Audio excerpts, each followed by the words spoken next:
हाँ जी बेटा, let us start with exercise 7.3। Question number जो है मेरे पास 4th। ओके, बुक हाँ जी शेयर कर लो, मीन्स कि साथ साथ रख लीजिए। But okay, question is, listen to the question carefully. Find the number of 4 digit numbers. Find the जो है numbers of 4 digit numbers that can be formed using the digit 1, 2, 3, 4, 5.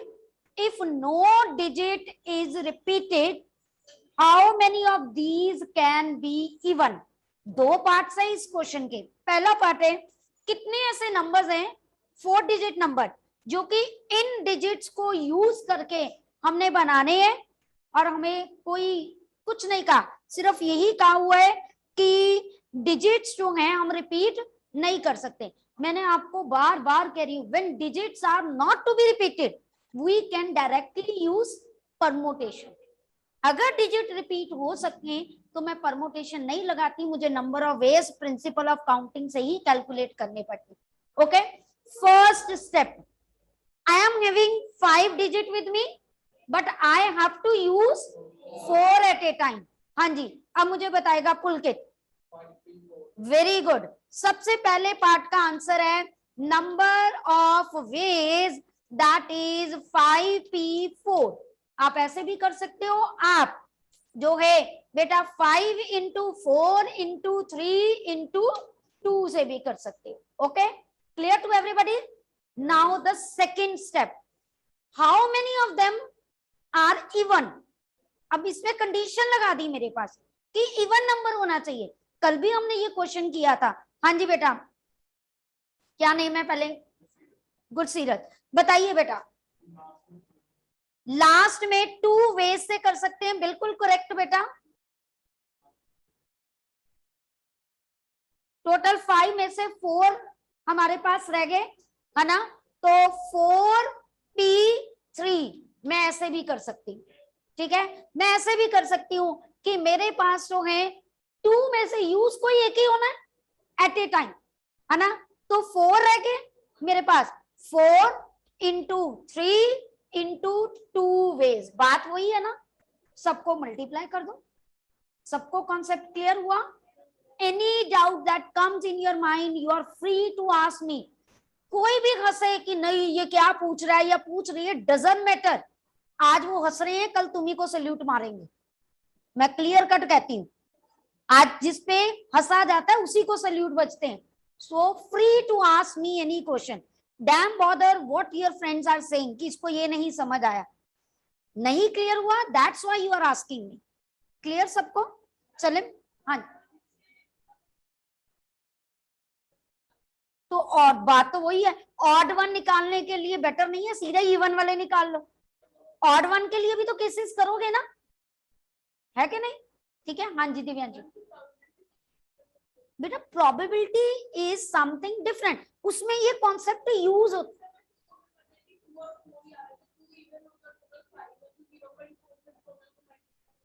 क्या कर दे? हम टोटल क्यों, आप प्रोबेबिलिटी की बात थोड़ा कर रहे हो।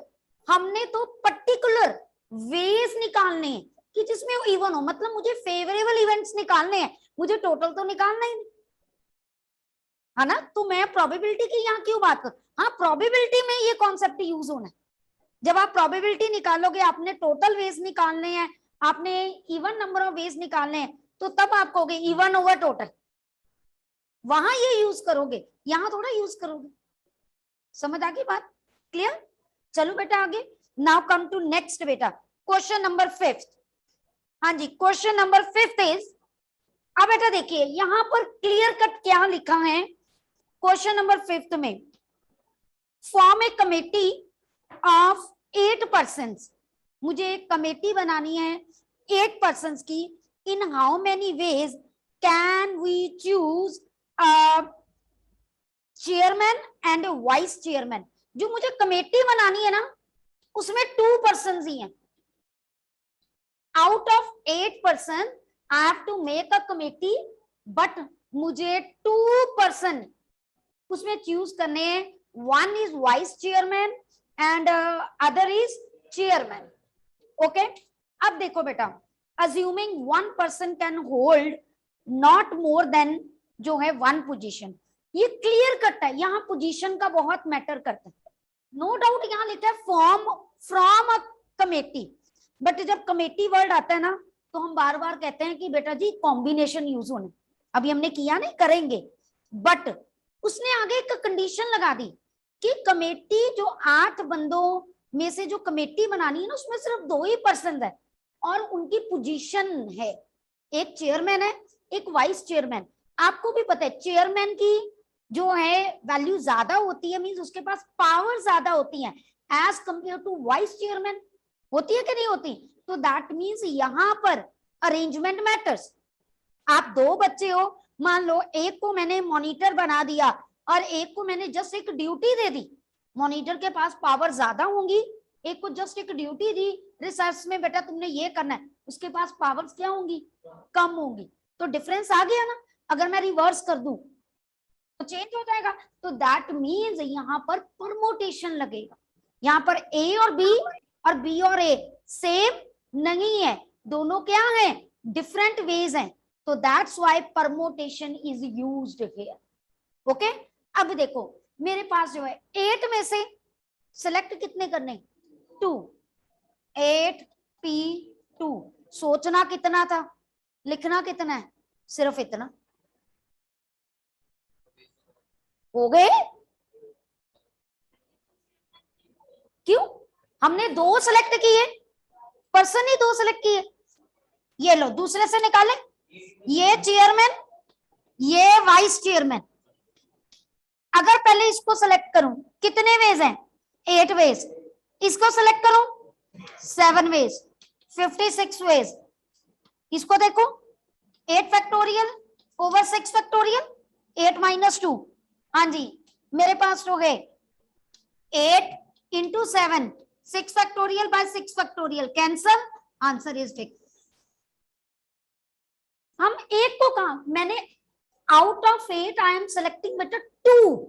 2 मीन्स अब 2 बंदे दोनों के दोनों चेयरमैन में थोड़ा आ जाएंगे. जो 2 पर्सन सेलेक्ट किए उसमें एक बंदा चेयरमैन पे बैठेगा, एक बंदा वाइस चेयरमैन की पोजीशन पे बैठेगा. अब बात क्लियर हुई? मैं बार बार कह रही हूं यहाँ थिंकिंग लेवल ज्यादा, रिटन मटेरियल कम है. बस थिंकिंग लेवल है. समझ आ गई? चले आगे बेटा. चलिए नेक्स्ट क्वेश्चन मेरे पास जो है 6th 7th क्वेश्चन आप ट्राई कर सकते हो, न्यूमेरिकल वैल्यूज वाला है, कोई प्रॉब्लम नहीं आएगी. Let us do now the question number 8. हाँ जी, क्वेश्चन नंबर 8 में मेरे पास क्या दिया हुआ बेटा? क्वेश्चन नंबर 8 में how many words with or without meaning can be formed using all the letter of the word that is equation. मुझे E Q U A T I O N using each letter exactly once. बहुत easy है.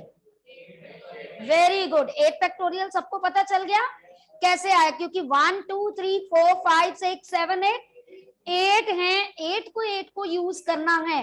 तो that means 8p8 या 8 factorial 1 is the same thing.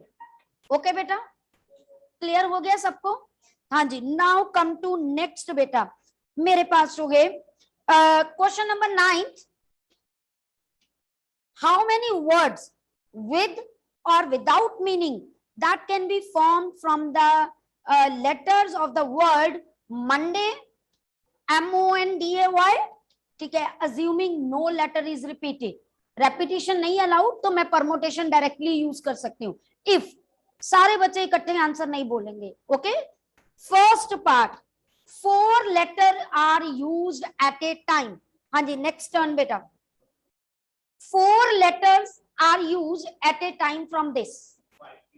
Very good. 5p4 क्योंकि 1 2 3 yes 6 है. मैंने भी ध्यान नहीं दिया. बिल्कुल जी, 6 लेटर्स है. और यूज कितने करने हैं? 4, 6p4। ओके जी, क्लियर? चलिए बेटा नेक्स्ट बेटा, all the letters are use at a time. चल एक मिनट, वेरी गुड। सेकंड है 6 के 6 को यूज करना है, 6p6। हाँ जी, नेक्स्ट बेटा, नेक्स्ट मेरे पास है all the letter are use but the first letter is a vowel. कोई ऐसा नहीं, कट्टे मत बोलो, ठीक है? ऑल लेटर्स यूज करने हैं लेकिन फर्स्ट लेटर क्या होना चाहिए? वॉवल। हाँ जी बेटा आर्यमन, 2 इंटू, ओके 1 2 3 4 5। हाँ जी 5, वेरी गुड। देखिए वॉवल्स है 2, 2 वेज, सिलेक्ट 1 ही होना है टाइम ना, यानी 6 में से 1 चला गया, कितने रह गए? 5। तो मेरे पास 5 वेज, 4 वेज, 3 वेज, 2 वेज, ये बिल्कुल करेक्ट है। शॉर्टकट में बताऊं, है ना? पहला 2 वोवल्स यूज कितने होने एट ए टाइम? 1 इंटू, बाकी कितने रह गए? 5। यूज कितने होने हैं मेरे पास? 5 के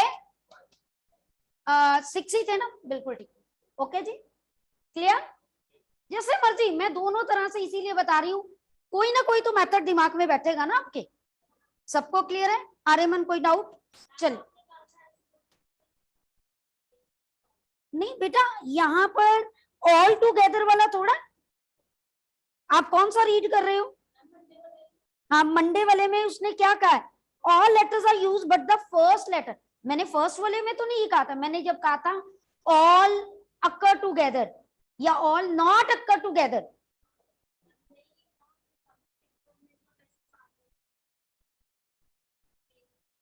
अरे नहीं बेटा, मैंने ये नहीं, उसमें क्वेश्चन था पहले पार्ट में, जब मैंने ये कहा था ऊपर वाला क्वेश्चन मत भूला करो, जो क्वेश्चन था हमारा एग्जाम्पल था, उसमें पहले में लिखा था find the number of permutation, they ask you to calculate. तो मैंने कहा था कि ऊपर वाला पार्ट भूल जाते हो, जो पूछा जाता है वो निकालना, ये नहीं कहा था कि हर बार टोटल नंबर ऑफ वेज निकाल। Okay, if they ask you then you have to calculate, if they not ask and there is no need तो फिर थोड़ा करेंगे। ओके चलिए बेटा, now come to next question, question number 10। बहुत interesting, बहुत मजेदार क्वेश्चन है। हाँ जी, क्वेश्चन नंबर 10 में what they write, in how many जो है of the distinct permutation, word permutation दे ही दिया उसने तो मतलब कॉम्बिनेशन की तरफ तो ध्यान ही नहीं जाना चाहिए, सीधा ही परमुटेशन लगना है। ऑफ द लेटर्स इन मिसी MISSI सिप्टी, स्पेलिंग मत गलत लिखना नहीं तो प्रॉब्लम आ जाएगी। Mississippi, do 4 eyes not occur together. अब यहां मैंने कहा था नॉट अकर टुगेदर है ना, हम क्या करें? टोटल में से 4 आईज अकर टुगेदर वाला माइनस कर दे।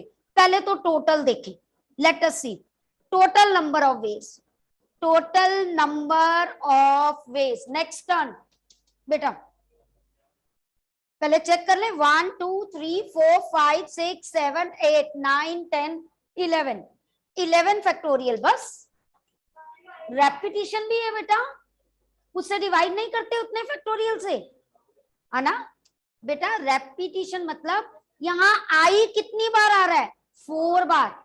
एस बेटा नहीं, ये नंबर ऑफ वेज से हमने किया था कि अगर P objects are of same type और एन ऑब्जेक्ट्स हैं तो हम अगर उनको सबको अरेंज करना है तो N factorial over P factorial से डिवाइड नहीं करते थे, जो आपको याद हो डिजिट वाला 1 2 2 ऐसे 3 4 5 था, मैंने इनको यूज करना था तो मैं 2 फैक्टोरियल से डिवाइड करती थी क्योंकि 2 2 बार आ गया था। क्यों डिवाइड करते थे मैंने आपको आगे भी बताया था। कोई नंबर बनाया मैंने, मान लो ऐसे, इस 2 को इधर लिखा, इस 2 को इधर, मैं ऐसे ऊपर लिख देती हूँ, मैं इसको इधर लिख दूं, इसके इधर लिख दूं, नंबर तो बेटा सेम ही बना ना, दोनों में कोई डिफरेंस तो नहीं है ना। इसको बार बार काउंट नहीं ना कर सकते।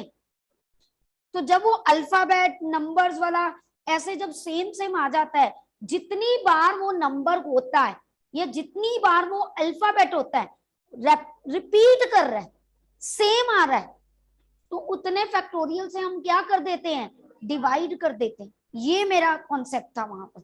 तो दैट मीन्स अब देखिए मेरे पास आई 1 2 3 4 फैक्टोरियल से डिवाइड, क्योंकि वो वेज अपने आप खत्म हो जाएंगे।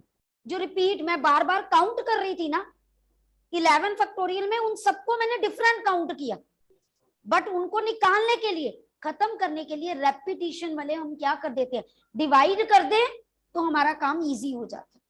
ओके जी। नेक्स्ट मेरे पास जो है एस भी कितनी बार है, 4 बार। पी ये मुझे exact total number of veg बताता है। अब ऑल आईज अकर टुगेदर, मैंने क्या कहा था, आई को एक पैक में बंद कर दो, कर दिया। अब क्या रह गया मेरे पास, एम एस एस एस, ठीक है, पी पी, ठीक है जी। कितने रह गए, 1 2 3 4 5 6 7 8। मैं डायरेक्टली भी कर सकती थी, अगर आपको याद हो मैंने कहा था जितने टोटल होते हैं 11 है, 11 में से 4 माइनस किए और प्लस 1, 11 में से 4 गए 7, 7 प्लस 1 8। तो इसीलिए ये पे देखो ये ग्रुप भी तो 8 का हो गया। ये सिर्फ आपको अंडरस्टैंडिंग के लिए बता रही। तो दैट मीन्स अब मेरे पास number of ways I's come together या अक्कर टूगेदर, मेरे पास 8 फैक्टोरियल, क्योंकि 8 के 8 को मैंने अरेंज करना है, डिवाइडेड बाय मेरे पास एस कितनी बार है, 4 बार, पी कितनी बार है। अब मैंने आपको कहा था जो वॉवल्स इकट्ठे किए जाते हैं या कुछ, उनकी भी तो अरेंजमेंट करने, मैंने कर दिया 4 फैक्टोरियल, बट ये चारों के चारों आईज क्या हैं, सेम। कल भी क्वेश्चन पूछा था ना किसी ने, ई वाला, किसी ने पूछा था कि मैम अगर ये 5 ईज हो जाते, तो मैंने कहा था उससे डिवाइड कर लो, तो ये हो गया, यानी इसका कोई फर्क नहीं पड़ना। कई बच्चे इतना ही कर देते हैं, बट मैं कहती हूँ अंडरस्टैंडिंग लेवल के लिए ये जरूर करो, ताकि आपको पता चले जब भी हम अक्कर टुगेदर करते हैं तो उनका भी अरेंजमेंट करना होता है, उनमें भी कोई सेम हो तो उतने फैक्टोरियल से डिवाइड करना ही होता। समझ आ गई बेटा। तो अब इसको टोटल वेज निकालो, इसमें से माइनस कर लो, you will get I's not occur together.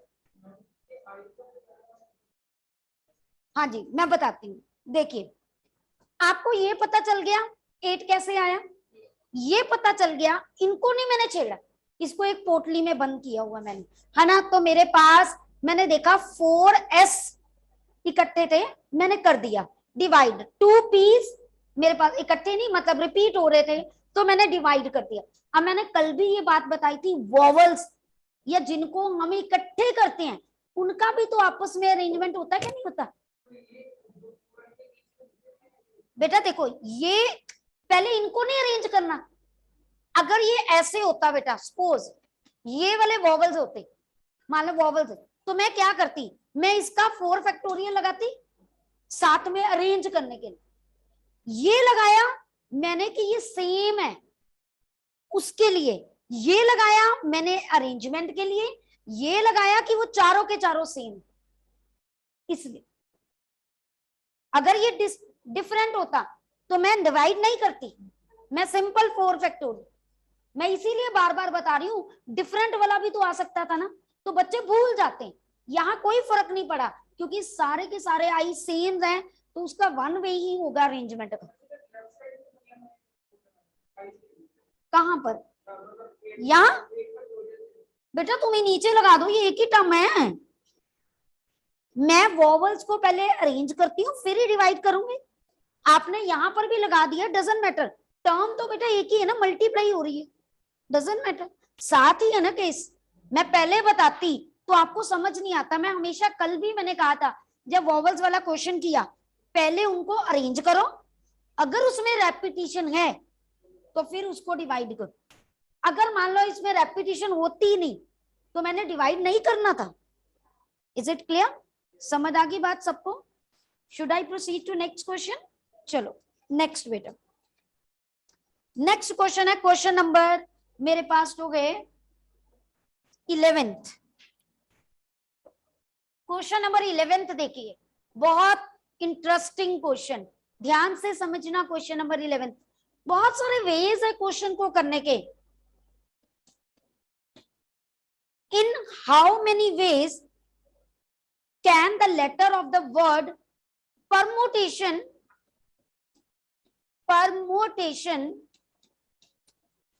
be arranged if word start with P and ends with S? Start with P, ends with S. सबसे पहले लेट मी चेक कितने वर्ड्स है मेरे पास। 1 2 3 4 5 6 7 8 9 10 11 12, 2 चले गए, कितने रह गए? 10। हाँ जी जपन, अब बेटा मेरे को बताओ कि कितने वे से मैं अरेंज कर सकती हूँ। हाँ जी 10 बच्चे, 10 के 10 को अरेंज करना है। और कुछ लगेगा देख लो। हाँ जी वो तो फिक्स ही हो गए, 10 बच्चे थे मैंने अरेंज कर दिए, कुछ नहीं बेटा, रेपिटेशन नहीं है, ध्यान से सारी चीजों को देखना है। हाँ जी टी 2 बार है और तो कुछ नहीं, तो टी मतलब 2 बार है तो 2 फैक्टोरियल से डिवाइड। क्यों? उसने क्या कहा कि फर्स्ट स्टार्ट विद पी, उसने कहा start with P and and with S. मैं एस को इधर पी को इधर नहीं ला सकती यहां पर। क्यों? क्योंकि पहला वर्ड पी ही चाहिए, उसको सेलेक्ट करने के 1 वे है, लास्ट वर्ड एस ही चाहिए, उसको सेलेक्ट करने का 1 वे।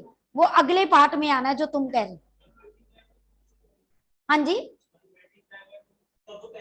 वो आगे बताती हूँ क्वेश्चन, इसमें नहीं होना, यहाँ बिल्कुल नहीं होना।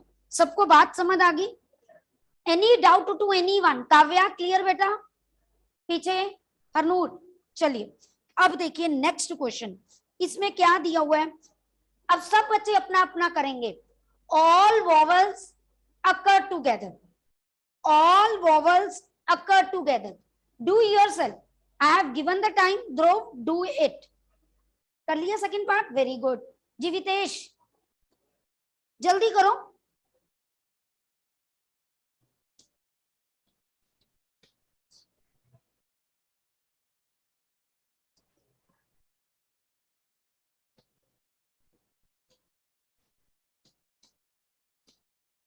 जीवितेश कैसे सोचा बेटा बताओ? कितने हो गए? वॉवल्स 5 हो गए, फिर क्या बाकी कितने बचे यही तो बताना। बता बेटा। 7 + 1 बिल्कुल करेक्ट, 8 बिल्कुल बेटा। तो इनको अरेंज करें। हाँ जी बताओ बेटा। 8/2, 2 किसके लिए लगाया? 2 टीज के लिए, बस। फिर वॉवल्स नहीं अरेंज किए, उसको भी तो अभी इतना लेक्चर दिया मैंने, क्यों भूलते हो? वॉवल जिनको ये टिक लगाया मैंने एक ग्रुप में बनाया, बिठाना है मेरे पास। देखो मैंने 5 सीट्स में बिठाना है, 1 2 3 4 5 है ना। मैंने पहले आई बिठा दिया, फिर ई, फिर ओ, फिर यू, फिर ए। मैं ऐसे भी तो बता सकती हूँ ए आई ई ओ यू, मैं ऐसे भी बता सकती हूँ ई ओ यू ए। इतने वेज निकालना मेरे लिए पॉसिबल नहीं है, उनको अरेंज करो 5 फैक्टोरियल। कोई वॉवल्स में रेपिटेशन है? काम खत्म। समझ आया कि नहीं? अपने लिए लिखा करो ऐसे, वॉवल्स ये remaining arrangement for your learning part. बार बार ऐसे लिखोगे ना तो समझ आएगा क्वेश्चन कैसे करना। क्लियर? कोई डाउट नहीं किसी को? हरनूर चलूं आगे? चलो गुड। अब नेक्स्ट क्वेश्चन देखो। There are always 4 letters between P and S. वो क्या कह रहे हैं कि मेरे पास ना 4 लेटर्स होने चाहिए हमेशा पी और एस के बीच में। ये मान लो 4 लेटर्स हैं, इधर पी इधर एस, मैंने ऐसे लगाना है ना। इसके लिए मैं आपको डायग्राम ड्रॉ करके बताती हूँ, ज्यादा क्लैरिटी होगी आपको। लेट अस सी, मेरे पास ना 12 पोजीशंस हैं।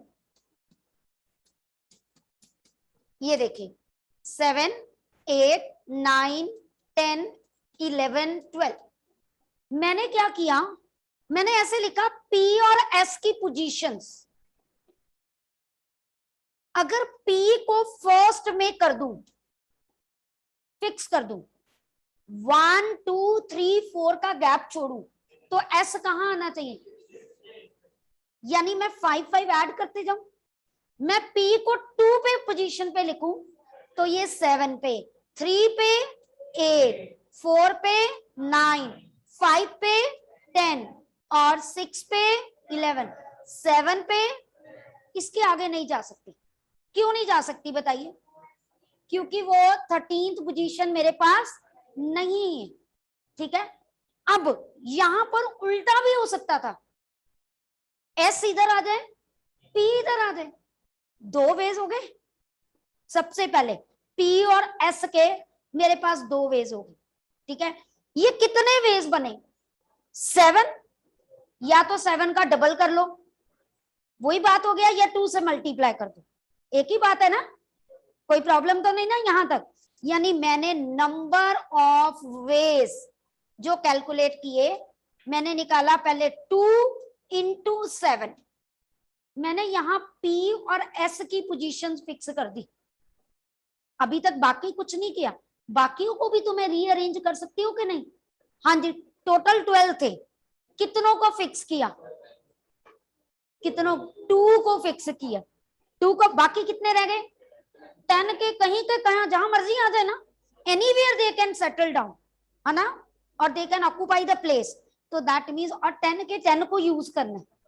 हाँ जी, साथ में क्या आ जाएगा 10 पर, रेपिटेशन है कोई, 2 फैक्टोरियल, 2 टीज हैं, है ना, तो लगा दिया, काम खत्म। ये है P एंड S के लिए पोजीशंस इंटरचेंज, ये है केसेस, ठीक है, for P and X fixed position, और ये है रिमेनिंग के लिए। जब आप कॉपी पे ऐसे लिखना शुरू कर दोगे ना, तो you will become more smarter in the questions, क्योंकि बार बार आप रीड करोगे, ऐसा होता है ऐसा होता है, तो एक्स्ट्रा क्वेश्चंस भी आराम से कर सकते हैं। Any doubt up to this level, 21? चले आगे, कोई डाउट तो नहीं बेटा। चलिए नेक्स्ट क्वेश्चन मेरे पास, क्वेश्चंस खत्म हो गए मेरे पास।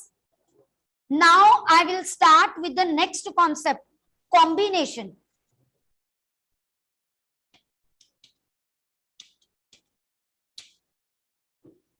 मैंने आपको पहले भी कहा था कि कॉम्बिनेशन हमेशा वहां पर यूज होता है जहां पर मेरे पास जो है ग्रुप बनाना हो, टीम बनानी हो। मैंने आपकी क्लास में से मॉनिटर्स की टीम पहले सेलेक्ट करनी, बाद में ड्यूटीज डिस्ट्रीब्यूट करनी है ना, किसको डिसिप्लिन बनाना, किसको क्लीनिनेस का बनाना, किसको यूनिफॉर्म का बनाना, whatever the monitors are. ठीक है ना, पहले ग्रुप कौन से 4 बच्चों को सेलेक्ट करना है, दैट इज अ टीम। तो उसमें हम कॉम्बिनेशन यूज करते हैं, उसका कॉन्सेप्ट होता है NCR। Out of n things we have to select R। जब हम लिखते थे ना NPR, तो मैं वर्ड बोलती थी out of n we have to arrange R। There is a difference, यहां सिलेक्शन के साथ अरेंजमेंट भी होता है, कंबाइंड होता है, दोनों ही साथ। इसका फॉर्मूला होता है n factorial over n minus r factorial by r factorial. क्योंकि यहां अरेंजमेंट नहीं मैटर करता ना, ए बी लिखूं या बी ए लिखूं, सेम है। इसीलिए वो जितने रिपीट वाले होते हैं ना, उससे डिवाइड होता है। ये वही कॉन्सेप्ट है जो परमुटेशन में रिपीट वाले, मतलब यहां पर ए बी और B A one is the same thing. अगर at a time R select किए तो आर फैक्टोरियल से डिवाइड, बचने दो, इधर देखो, ठीक है बेटा, क्लियर, समझ आई। अब देखो परमुटेशन और कॉम्बिनेशन में रिलेशन क्या है, ये फॉर्मूला किसका था पुत्र, that means can I write here NPR over R factorial, इसको उधर ले जाओ, तो दैट मीन्स मेरे पास NPR is equal to NCR into R factorial. This is the relation between permutation and combination. मतलब हम ऐसे भी कई बार करते हैं, पहले सेलेक्ट कर लो फिर अरेंज कर लो, वो परमुटेशन ही बन जाता, पहले सिलेक्शन फिर अरेंजमेंट, तो वो बना क्या, परमुटेशन ही बना। Is it clear to everyone, ये बात समझ आई सबको। अब अगर आपको याद हो परमुटेशन में जब मैंने आपको कहा 5p2 है, तो मैं आपको कहती थी 5 into 4, मतलब जितना नीचे है उतने आप कंसेक्टिव नंबर्स लिख दो, शॉर्टकट बताया था।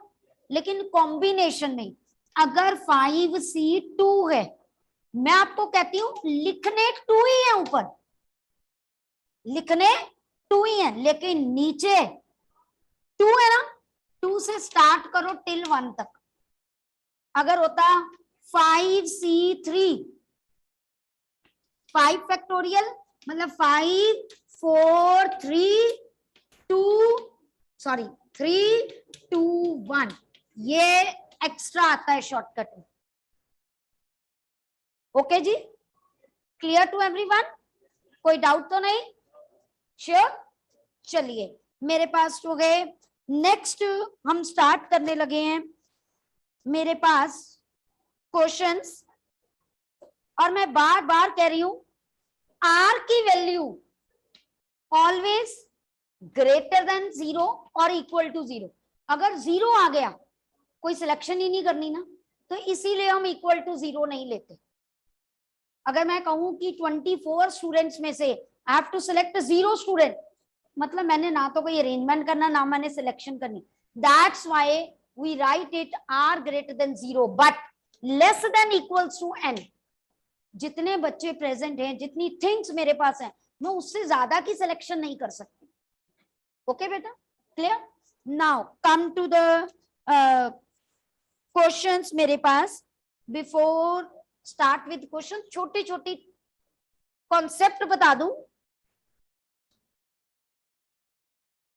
NC0 1 होता है, कैसे, अभी मैंने NCR का फॉर्मूला बताया, n factorial over n minus R factorial into R factorial बताया ना, ये अप्लाई करें, n factorial over n factorial into 0 factorial, क्योंकि नीचे n माइनस 0 n ही हो गया, ये कट गया, 0 फैक्टोरियल कितना होता है, आंसर आया 1। NCN ये भी 1 ही होता है, लेकिन NPN कितना होता था, NPN n फैक्टोरियल, बट यहां पर देखो n factorial n minus n 0 और ये r फैक्टोरियल, ये कट गया, आना आंसर 1 ही। ओके जी, क्लियर। फिर मेरे पास जो है इस पे छोटे छोटे क्वेश्चंस बहुत इंपॉर्टेंट है। अच्छा जी, एक very important NCR and NC मतलब ऊपर सेम, इन दोनों का डिफरेंस, इनकी वैल्यूज हमेशा सेम होती। एग्जांपल देती हूं, 10C3 या 10C, दोनों का डिफरेंस कितना है, दोनों की वैल्यू सेम होगी, कैलकुलेट करें, 10 फैक्टोरियल ओवर, हाँ जी मेरे पास 10 माइनस 3 और 3 फैक्टोरियल, इधर 10 फैक्टोरियल, हाँ जी 3 फैक्टोरियल, देखो सिर्फ पोजीशन इंटरचेंज की, very important in order to calculate a numerical question जिसमें आपको इधर NC7 दे दिया, दूसरी तरफ NC कुछ वैल्यू दे दी, वहां पर ये कॉन्सेप्ट बहुत यूज होता है. Okay, clear? एक सेकेंड. हाँ जी बेटा, hope you will able to understand this concept. Try to revise this up to permutation. I will try my best to send permutation assignment to you. Okay, till then, goodbye and